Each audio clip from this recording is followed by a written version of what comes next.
Comme vous avez pu le comprendre, je suis maman, j'ai 3 enfants et on vit en mode zéro déchet à la maison.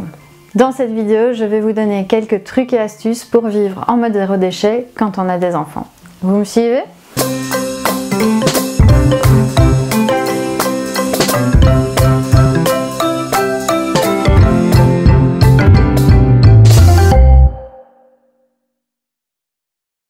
On m'a souvent répété quand j'étais enceinte que des enfants ça coûtait cher.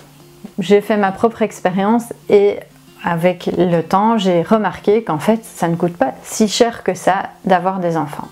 Ça demande du matériel certes, plus tard ils vont faire des études aussi, tout ça on en est bien conscient, mais il y a certaines choses qui ne me coûtent vraiment presque rien. Par exemple, quelque chose que je fais depuis vraiment très longtemps et même en étant enceinte de mon premier enfant, j'avais déjà cette habitude-là, c'est la seconde main pour tout ce qui est vêtements.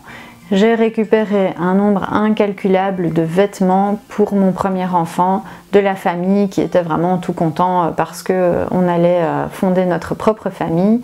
Et donc ils m'ont donné des vêtements qui étaient chez eux. J'ai dû faire des tris, refaire du lavage, etc.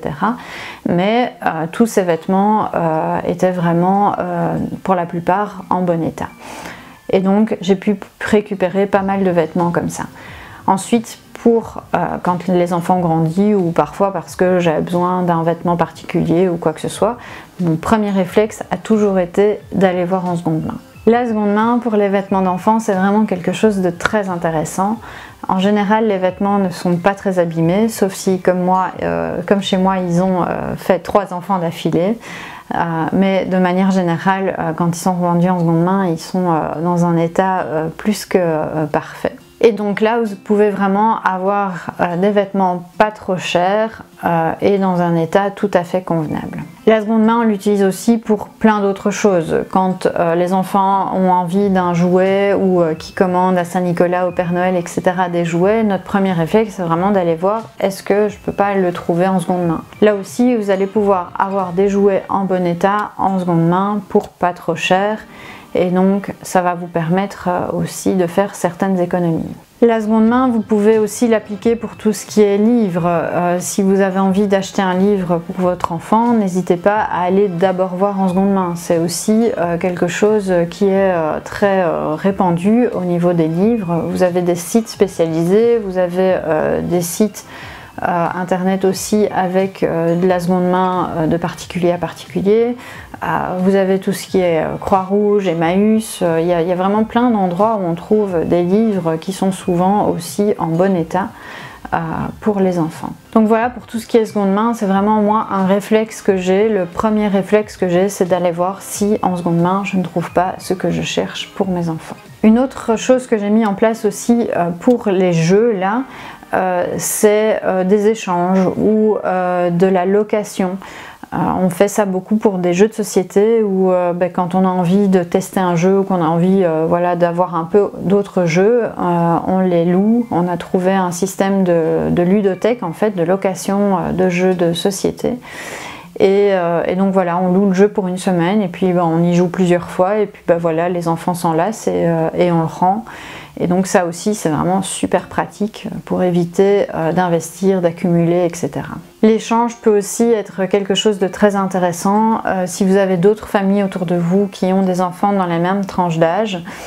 Ça peut être intéressant d'échanger certains jouets, d'échanger certains livres et donc comme ça vous pouvez aussi avoir une certaine variété au niveau des jouets que vous proposez à vos enfants sans pour autant avoir à investir. Pour la location, il existe aussi des organismes ou des sites internet qui vous permettent de louer les vêtements de vos enfants. Donc vous avez un espèce d'abonnement et tous les mois vous recevez une, 2 ou 3 tenues différentes et puis vous renvoyez celles que vous avez empruntées le mois dernier. Et donc vous avez comme ça un roulement aussi qui est possible au niveau des vêtements pour les enfants. La troisième chose qu'on utilise vraiment beaucoup à la maison, c'est la bibliothèque. On a des grands lecteurs à la maison, ils adorent les bouquins. Et donc chaque semaine, on prend 1 heure et on va avec eux à la bibliothèque. Et puis ils choisissent leurs livres pour la semaine. Et donc là aussi, c'est quelque chose de vraiment très intéressant pour eux, pour nous. Ça permet les échanges. sans pour autant dépenser un seul centime. La quatrième astuce que je vais vous donner, c'est pour tout ce qui est goûter, etc. Là aussi, nous à la maison, on ne le fait pas forcément chaque semaine, mais parfois on se met autour de la table avec les enfants, on choisit des recettes de goûter qu'ils aimeraient pour la semaine, et puis on cuisine avec eux tout simplement. C'est aussi un moment de partage, et puis ça permet de pouvoir se rendre compte réellement de ce qu'on met dans les gâteaux, les pâtisseries, les petits biscuits, et ça leur permet aussi de prendre conscience de la surconsommation qu'on peut avoir parfois de biscuits ou autres. Alors pour tout ce qui est boîte à biscuits, etc., n'hésitez pas non plus à leur donner l'habitude dès le plus jeune âge d'avoir des boîtes, des choses réutilisables, des gourdes, etc. C'est vraiment une habitude qui est bonne à prendre vraiment dès la maternelle. Ça leur permettra de garder cette habitude finalement tout au long de leur vie. Je vous donne une petite anecdote. Un jour, une de mes filles est rentrée de l'école en étant très étonnée parce qu'un copain avait une gourde jetable. Alors, je lui ai posé quelques questions, ça me paraissait un peu bizarre. Il s'avère que son copain était arrivé avec une bouteille d'eau en plastique à l'école, et ma fille était vraiment très étonnée de voir qu'on pouvait boire de l'eau dans une bouteille en plastique.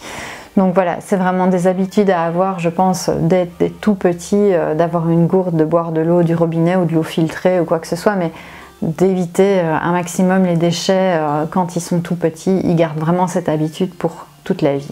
Quand les enfants grandissent, bien évidemment, on arrive à des choses un peu plus imposantes à acheter, qui coûtent un petit peu plus cher aussi. Je pense par exemple au cartable, éventuellement au mobilier pour la chambre. C'est le genre de choses qui peut aussi se trouver soit en seconde main, et si vous ne les trouvez pas en seconde main, ce que je vous conseille, c'est vraiment d'opter pour une qualité supérieure.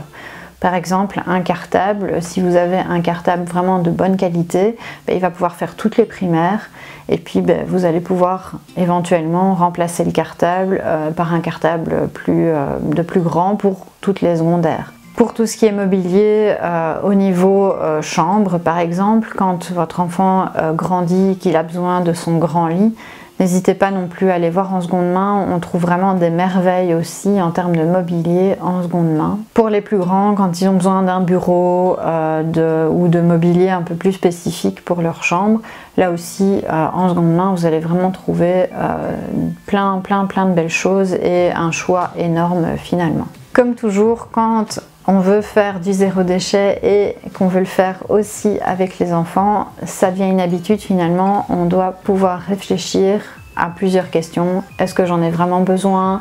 Est-ce que je peux le trouver en seconde main? Est-ce que je peux pas éventuellement le fabriquer moi-même? Voilà, c'est tout ce genre de questions qu'on va pouvoir se poser avant de pouvoir réaliser son achat ou finalement d'avoir l'objet en main. Donc voilà un peu pour mon expérience de maman en mode zéro déchet avec 3 enfants.